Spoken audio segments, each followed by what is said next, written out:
Welcome to Living the Dream, sponsored by Jackrabbit Dance, the podcast that brings together studio owners, dance educators, and leaders in the industry.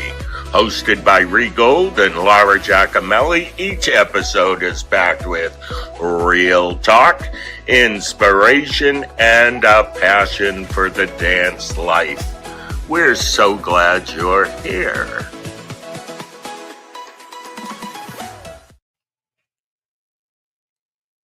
Hello, friends. Welcome to Living the Dream. I am Ree Gold, and this is my fabulous co-host, Laura Giacomelli. How are you?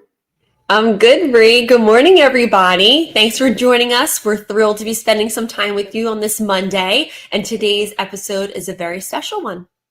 It is. I've been excited about this since we started putting out the advertising for it, and this morning all kinds of memories of Gus Giordano were coming flooding in, and I'm so excited. Today is going to be a special episode with a true leader in the jazz dance world. Yeah, but before we get into that, Ree, what's going on in your world lately? How was your weekend? I didn't expect that question. I was hoping to ask you that question. You got me there. I worked all weekend. And that's not what I preach to everybody, but not only did I work, it felt great. I got a whole bunch of stuff behind me. I did eat at a nice Asian restaurant, had some sushi with a friend who was in town, but I worked most of the weekend. But didn't you have recitals? I did. So I worked all weekend as well. We had 3 shows on Saturday. We had over 1,400 people there between the 3 shows. It was great. 3 different performances, 3 completely different runs of the shows. And everyone was happy. I haven't gotten, knock on wood, I haven't gotten any emails, Laura, we forgot, or this messed up, or everyone's been happy. And I left there feeling like, God, that felt really good. That felt like a very well-oiled machine.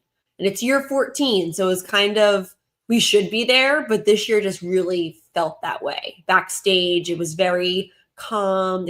Only the kids were like, energy was high. Everyone else was very like, it knew what they had to do, where they had to be. It was a really great feeling.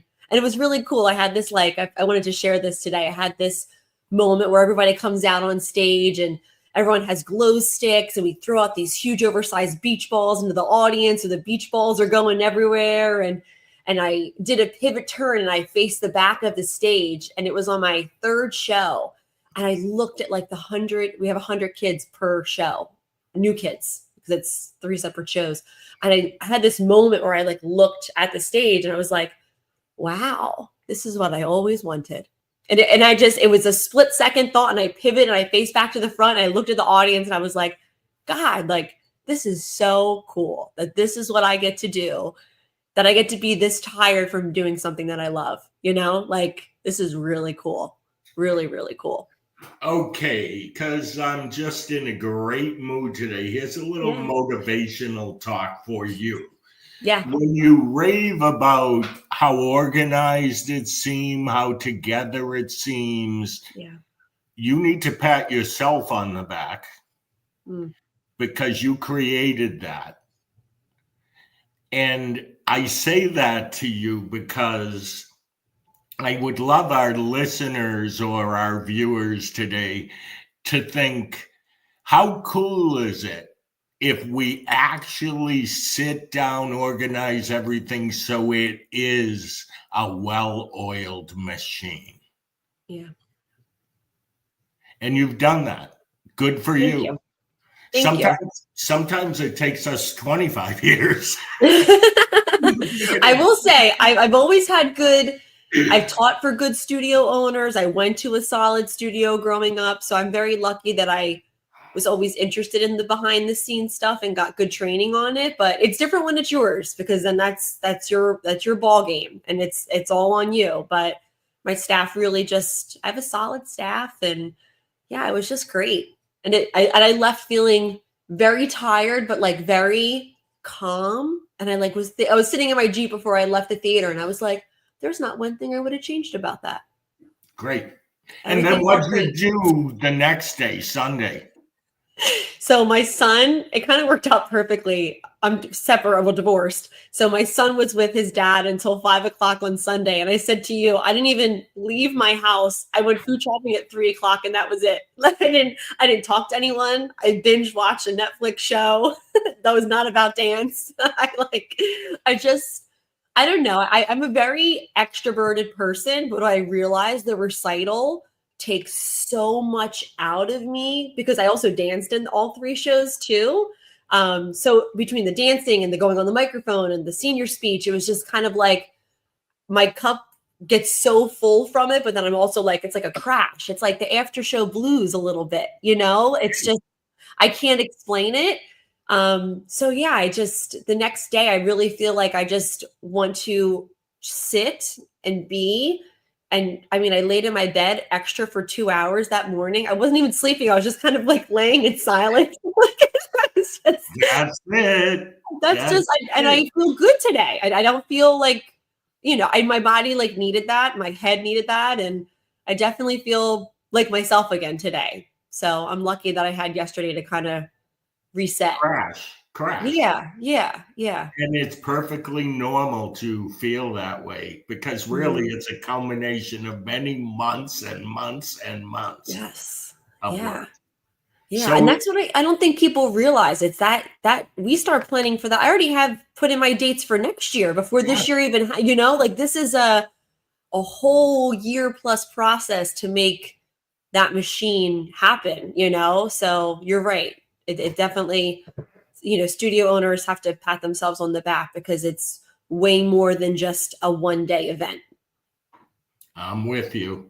Mm-hmm. Okay, I'm excited. I want to give a big thank you to our sponsor, Jackrabbit Dance.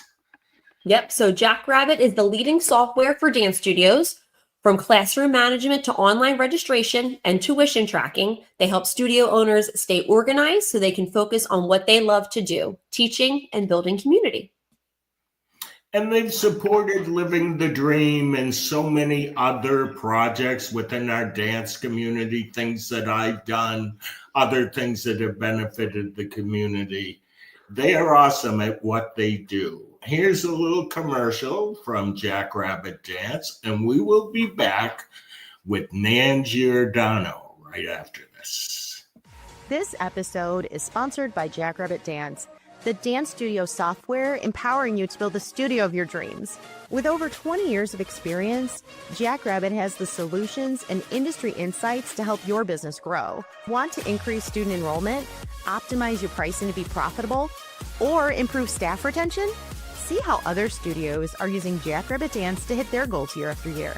To learn more, visit jackrabbitdance.com/benchmarks. Hi, she's the artistic director of Giordano Dance Chicago, the creator of the Nan Giordano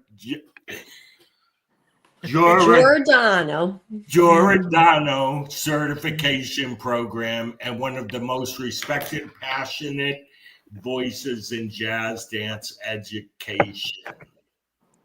A teacher, a choreographer, mentor, and legacy bearer, she helped shape the way for thousands of dancers to move, train, and connect with jazz. My personal favorite. Welcome, Nan Giordano. Oh, thank you so much. What a beautiful entree. I appreciate all the kind words from both of you. It's my pleasure to be here. I'm honored to have you, honestly and truly. I feel like our legacies are kind of aligned or connected. And I don't know, I consider Giordano family. Yep.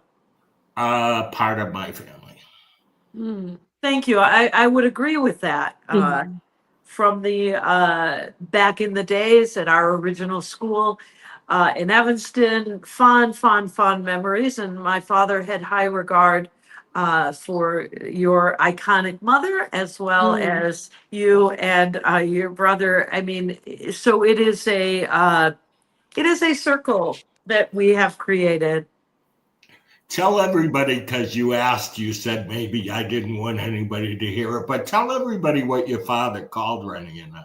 Well, he called you both the Toy Boys, and that was very affectionate. It had no other meaning other than it was his affectionate name. Yeah. And to this day, the Toy Boys, I tell, I instill history and legacy, others that came before into our dancers, as well as any young dancers. And they hear about the Toy Boys and the force from the start. And look at you now. Awesome. Awesome. Thank you. Thank you. Laura, I'm going to let you start our interview, my friend. Awesome. Okay. So, first question is, what are some of your earliest memories growing up surrounded by your incredible father's work and the world of jazz dance? One of the very powerful memory, obviously, I'm the only one that went into dance, was a dancer, and my father was my mentor at a very young age. And when he was writing his anthology of American jazz dance, all of those incredible legacies that are within his book, those were all coming, the 8x10, actual 8x10 glossies with a letter, were coming to the home in which I grew up. So I didn't really understand it at the time. But everything, I just have these memories of all of these things, hundreds really. The book is quite dense, and there was a whole history section. So that's one powerful memory. But what was instilled in me at such a young age is both from my father in his work as well as outside, and my mom, who was silently on the business side, not in the limelight, was just a really commonality of a decency and kindness to anyone and Mm. everyone, and nothing about stardom or look at me. It's a very different paradigm now in some instances, but that really made me who I am today. And that's Mm. part of our, I don't want to say brand because that sounds mechanical, but it's part of our substance Mhm. to make everyone feel very special and wanted. And uh, it's just a way of kindness that isn't it needed even more so in our world today. But my father had the gift to make whoever was not the best in the room or not the going to continue on in a career, he would pull them in. And I hear these stories all the time forever. I just heard it. I was actually at Gary Pate's birthday party a few weeks back, and this woman there, when she was 11 years old, one of his people who's now running one of the organizations said, she started to cry to me Mm. and said, the impact that your father made on me when I was nothing and I was very tall and I was not the best, it changed my life. So that's really what I like to hear. Sorry for the long response there. No. No, it was perfect. It was perfect because I feel that touched on so many things. One, the idea of being humble in this dance world, which I feel like sometimes right now is being lost on a lot of people, whether choreographers or dancers, due to the social media aspect of it and that whole world. But I think also, as a teacher, seeing everyone in the room is so important. Is seeing and realizing that no, maybe they're not the best, or maybe they're not going to go pro, or maybe, but that doesn't mean what you say to them isn't going to be something that they carry in their soul forever. That can be like, to me, that's amazing. Like that's what teaching the art of dance is all about. It's not just how many pirouettes can you do, it's how impactful can you be on someone's life, which is, I think that's so special that that's something that you saw in your father, and that's something that you carry in a part of your studio now, and the cultural now of your industry and what you're bringing to the industry. Yeah. Let me correct. I don't have a studio. Oh, I There is apologize. it's okay. There's a school with my father's name, not me, Mhm. not the company, different, Yeah. a different environment. But you know, again, yeah, that would be the veins that have, along seeing my father and mother run a business out of our home, uh, running a dance company, a studio. My father taught social dance, to the best of the best, with white gloves and etiquette and this, you know, seeing them operate all these things, and the commitment and the, the passion, those are, it's not even memories. Like I said, the envelope showing up, I do remember that, but it's what has been deeply instilled in my, soul. And Mhm. before we got on, was talking about soul. And, that's, uh, that says it all. Yeah. Mhm. Giordano Technique is about the soul. Absolutely. We have our questions here, but I'm going off topic. Go off topic. I don't even know what your questions are. I So know, whatever you go, but I'm I'll answer. saying it so Laura knows that's Yeah, what right. I'm doing. Um, because I knew her. Tell people about Peggy, your mom, and how she might have been a piece of this driving force that continues all these years. Yeah, thank you for And recognizing my mother. she wouldn't want us to talk about it. She was hiding most of the time. You're right on, Ree. Years, my mom, many years later, which I won't go into now, my father gave her an award, and she came out on the stage barely even looking up. She never wanted to be recognized. It was the story that doesn't quite exist anymore. The woman that was that was the glue. She was referred to as the phone lady, and we had, Mm. two lines, which was quite a thing, at that time in our home. And whether it be on a holiday, anytime, I used to get so mad, Mom, it's Thanksgiving. Why are you answering the phone? She would answer and be lovely, and welcoming. Um, but she was the organizer, and she was very good with people. And, it's a very different time. I mean, consider, we didn't have faxes, we didn't have cell phones, we didn't have the internet, we didn't have any of Right. that. So it was very, uh, she was it was the phone. And Yeah. that's still part of my success. I like if I want to get to someone, I don't email. I freaking pick up the phone and call them, because that's how you build relation. And so, she was the quiet one that was doing all of keeping everything afloat, raising, children, and all of the Mhm. things I mentioned. Uh, the dance company was probably not her, her love, although it was my father's, just because at that time, they were funding it themselves, and it was just a continual drain. Right. And so I understand, the friction and less love, for that.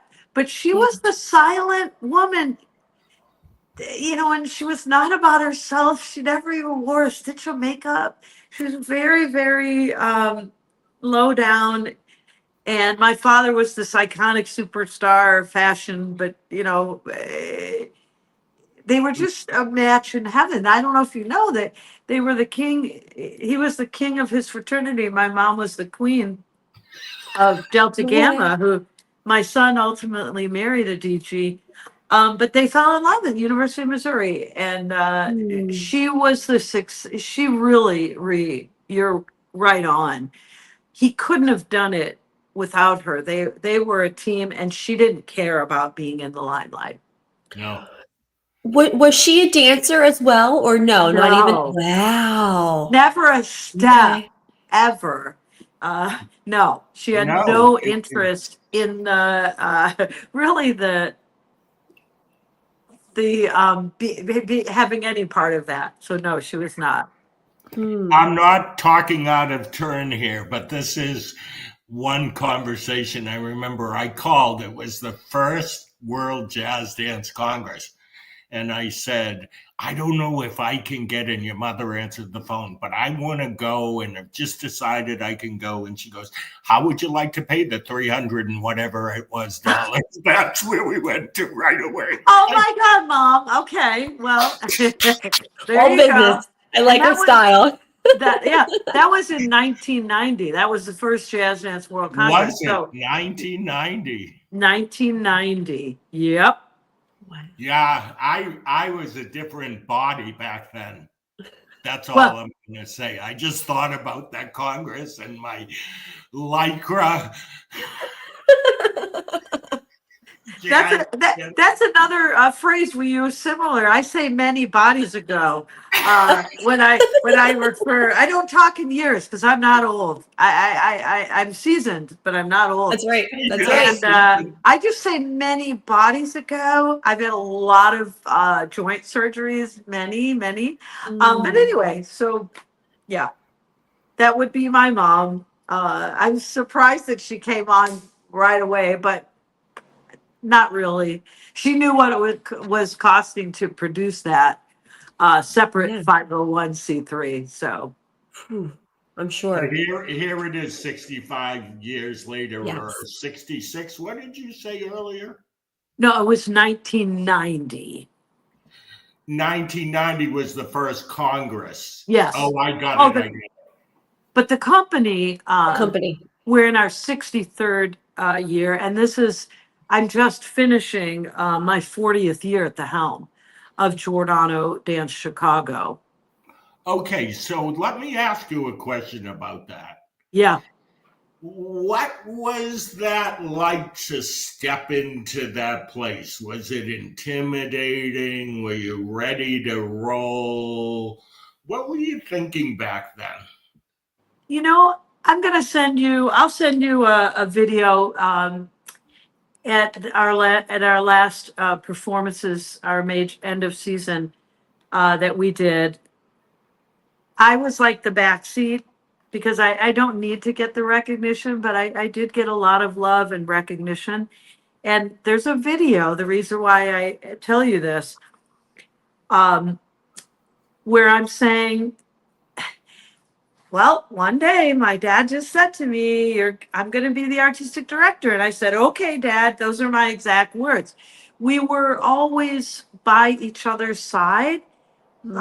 Title didn't really even come into my mindset. You know, when he was teaching at a young age, I would travel with him abroad and local and conventions, and very, very shy I was.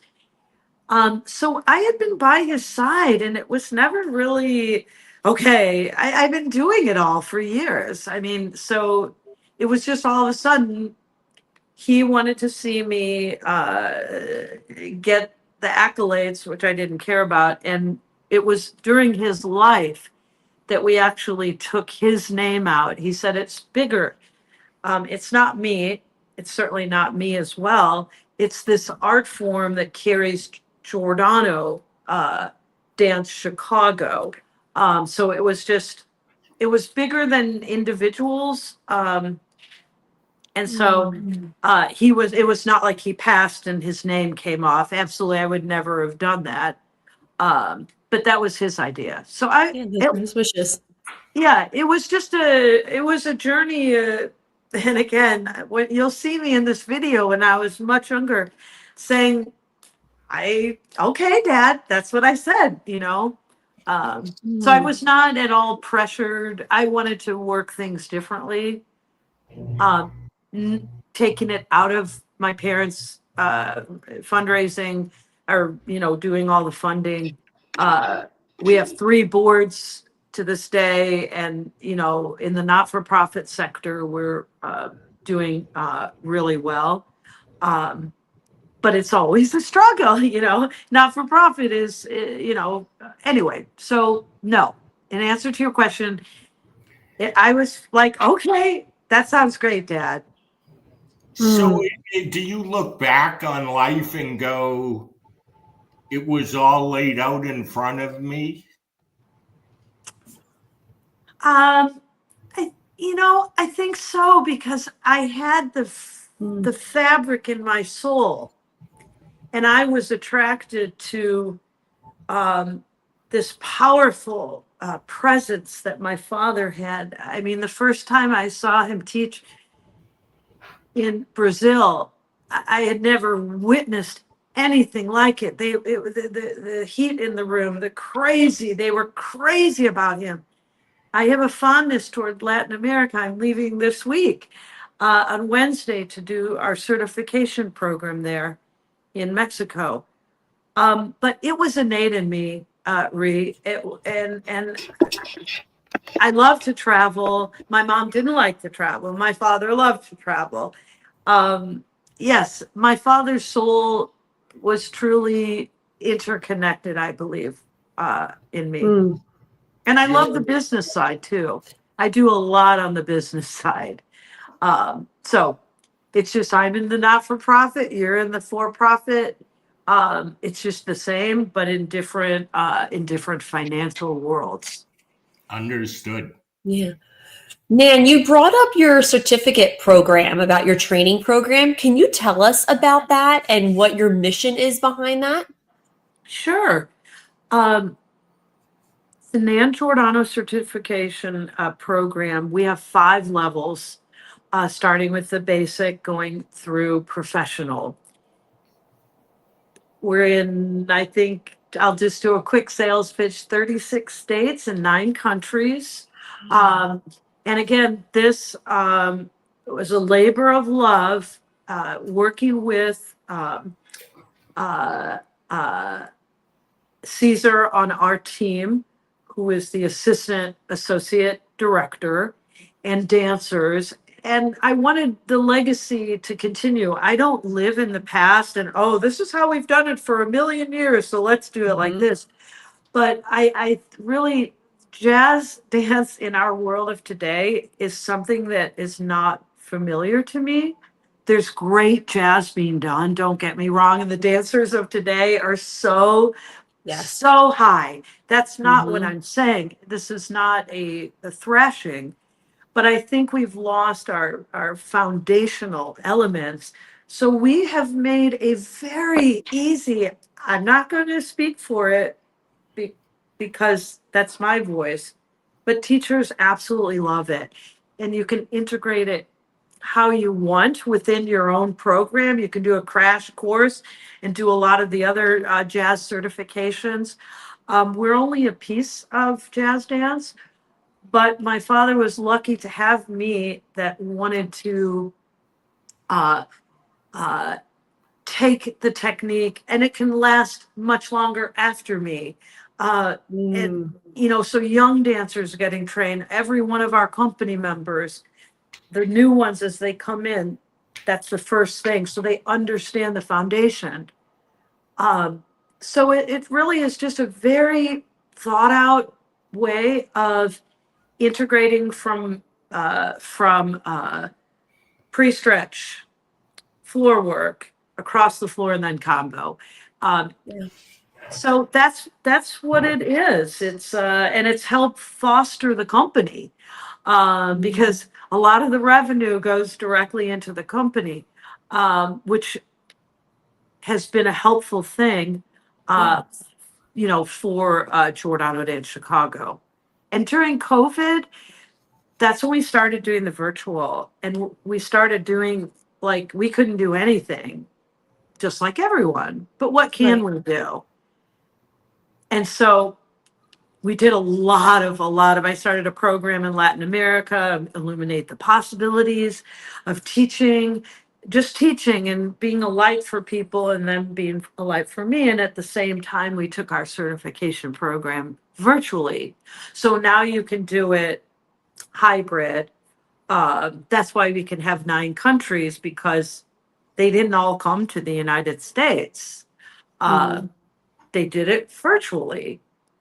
So it's just a really well orchestrated platform. But again, we talk a little bit history. We do a whole history in the professional level of where did jazz come from, and those incredible influencers on jazz dance, starting from Africa, which is the way I was taught. I don't know. Do you remember my father? I mean, I'd like to have your candid answer. Did you remember him? Crediting our art form from Africa? Yes. No question. So again, it's controversial. The drumming, I definitely remember that.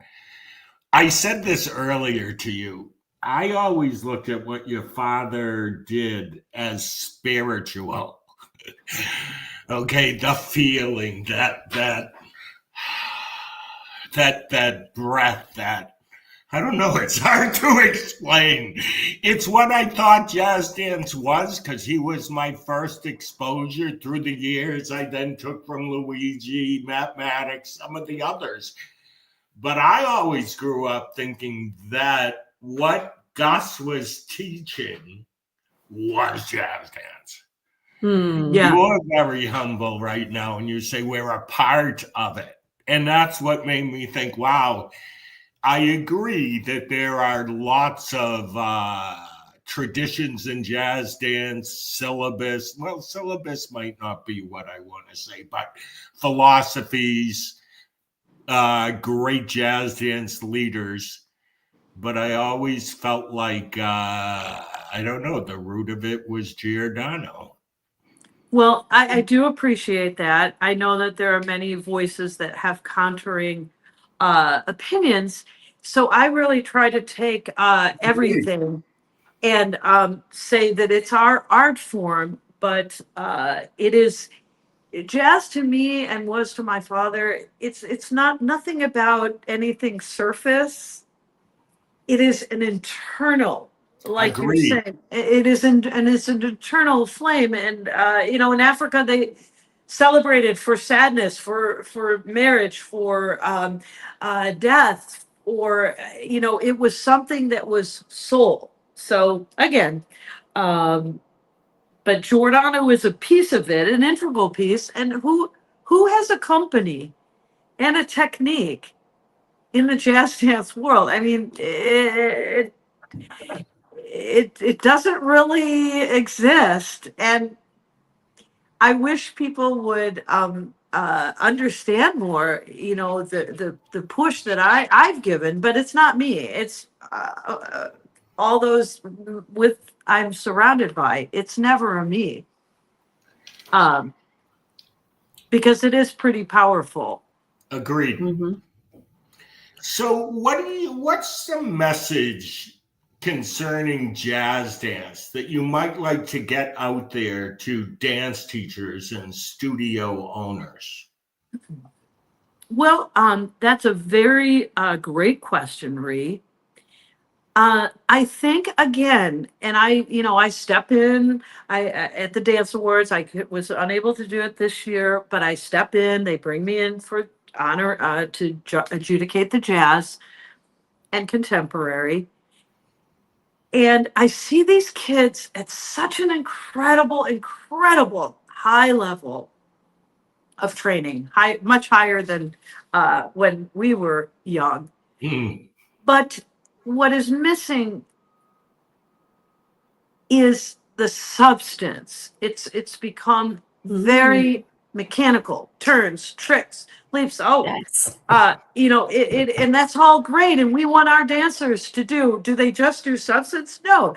But it's a feeling, it's an intent, it's a power that makes you feel and not just see. Yes. That is my great way to put it. well, thank you. This is what I speak about quite often. So that is, it's not the level, it's not the training that they're getting. There are amazing jazz voices that are coming in, but the teachers, in my opinion, in the school, in their studios, are going a little too far toward the trend and the tricks and this and that is integral. But let's talk about you're creating artists, whether they go into dance or not. Most of the kids won't go into dance, but aren't you trying to create human beings that have more substance and not just winning a trophy? That's my thing. Yes. I always say I love watching routines and any kind of routine, jazz, modern, contemporary. And if I'm in the audience and I go, like I felt like when I make that sound, I catch myself now. I go, like I felt like that, like I felt them, their movement. I felt their souls moving on stage, not just as, yes, it's great to have a beautiful tilt and 180 jumps. Yes, all that is incredible. Like, but if you can't make your audience feel something, Yep. and all you're doing is an aerial into a fouette, into a this, into a that, okay. It's not that it's not beautiful. It just doesn't make you feel something.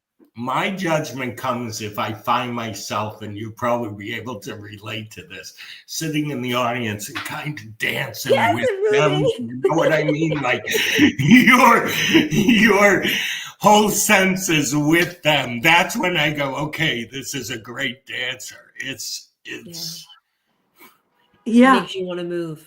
Yeah, and again, I say these words with no offense to anyone, because the level of dancers that are coming in, we get them young, right out of college, this, and their skills are really good. But then we have to start the process of the substance. Don't you think it's all, I could be wrong and opening up a can of worms, but it's all about the center. Hallelujah. So that's what they're missing. Like I see people do, here we go. I see people doing what they think is a contraction, but it is not a contraction. It's just, it's a body bend. I can't even explain it, but it's the center that's missing.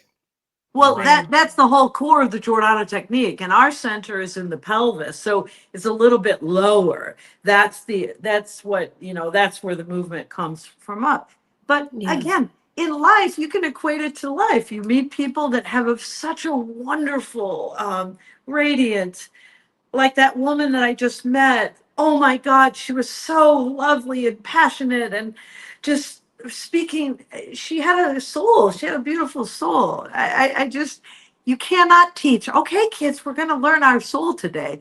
Right. But you can integrate some basic things into training that, can ultimately, but that finding one's soul in the dance or dancing from the soul is learned, and it doesn't just happen in a class. See, that's why it's difficult. I think it's transitioning them from just dancers into artists. Don't you feel that's perfect, Laura? It's turning them into artists. You can teach someone to do a kickball change or a chaîné turn, but there's an artistry behind it. And that's, and I think that comes with age, and that comes with development and getting into certain programs. And as you go into your professional career, I think that it shifts. And I think there's some people it shifts, you just stay a dancer, and then some people shift and you step into that artistry. And I think that's to me, that's how I see it. That's perfect. Absolutely well said, Laura. That's exactly right. It's shifting from steps and incredible technique in this into an artist of substance. And also in jazz, and also in ballet, we have Victoria Gianni in the Joffrey here in Chicago. She comes to all our shows. She is the diva of diva. But you know what? She is not a technician. She has the most, oh my God, her soul. You feel every fiber of what she does. You know, it's the same thing. She is the ultimate artist with impeccable skill. She'll be very happy. I'm going to send this to her, Victoria. I hope you like it. But anyway, so yes, that's exactly true, Laura. And it does come with age too. Yeah. I agree with that. It comes with that confidence. The confidence Yeah. comes Yes. as you get older, that you understand I think your body, your choreography, how you move. Yeah, how I choreographed when I was 25 is different when I'm 39 right now. It's a totally, I take different chances, different pathways, all of it. I think it's a connection from your gut that happens, and all of a sudden you have an understanding. I always say it like this, because I remember in my mind the light switch going off where I was a pretty good dancer. You were good. You both were very good. Yes, but what happened was I didn't take it seriously, or if my mother said, I want that full out, I thought I was doing it full out. But then a light switch goes off in your gut, and it could happen. It happened to me on a Sunday. And I remember it distinctly where you go, oh, that's what full out means. And it takes you on the rest of your journey. I think that happens to dancers at certain points in their lives. I would agree. And one of the things that's so hard about the Giordano technique is because it is coming internally. I mean, yes, we do things, but everything, we linger, we stretch, is words we use. Everything it's not just a stop. It is a stretch and moving. So yeah, it's I will say it's a beautiful life. I can't say. People ask me, what is your secret? You look really young and this. I'm like, it's called energy. Yeah. I don't do anything. I've never done anything. It's called what you give out in the world. And that is the secret. Yeah. Yep. Okay, here we go. All right, so we're going to shift gears a little bit, Nan, and we're going to do a rapid fire round. So we call this a little quick step. So you're just going to answer with the first thing that comes to your mind. All right, so let's go. So favorite city to perform in? Guatemala. Ooh. A word that describes the Giordano technique. Soul. Ooh. Your go-to beverage before class? Spark. Oh. I've never had a cup of coffee in my life. Now. Wow. As I have my Starbucks in my hand. Yeah, and that's something we don't have in common. Yeah, wait. I actually have it right here, Spark. I'm not even I don't even get a commission, but Advocare Spark in cold water every day. Wow. Most used phrase in your rehearsals? You can do it. I love that. This is a good one. What does living the dream mean to you? Living what you preach. And my the fabric and core that I was brought up with, I know this is quick, but those are very deeply ingrained in me, and I live what I preach. It's not just here with you today. It's how I live. Nan, thank you for joining us. Your passion, your leadership, your vision continue continue and will continue to move jazz dance forward. Thank Yes, you. You've given so much honoring tradition while encouraging growth in the jazz world. We're grateful to share this conversation with our community. So thank you very much for being here today. I really appreciate the recognition for the art form of Giordano Jazz and for myself. Thank you so much. A big thank you to Jackrabbit Dance for sponsoring today's episode and supporting studio owners across the country. Yep. And if you enjoyed this episode, please like, comment, and share. And don't forget to subscribe on YouTube, Spotify, and Apple Podcast. Visit regold.com for upcoming conferences, retreats, and professional development opportunities. And we will see you next time. Nan, thank you again so much for being with us today. Truly my pleasure. You know, our pleasure as well. Yes. Until next time, friends, keep living the dream.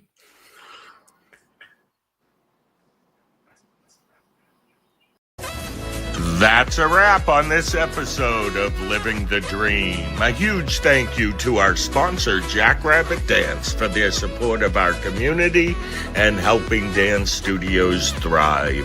If you loved today's conversation, be sure to subscribe, leave a review, and share with your dance friends. Until next time, keep dreaming, keep dancing, and keep making a difference.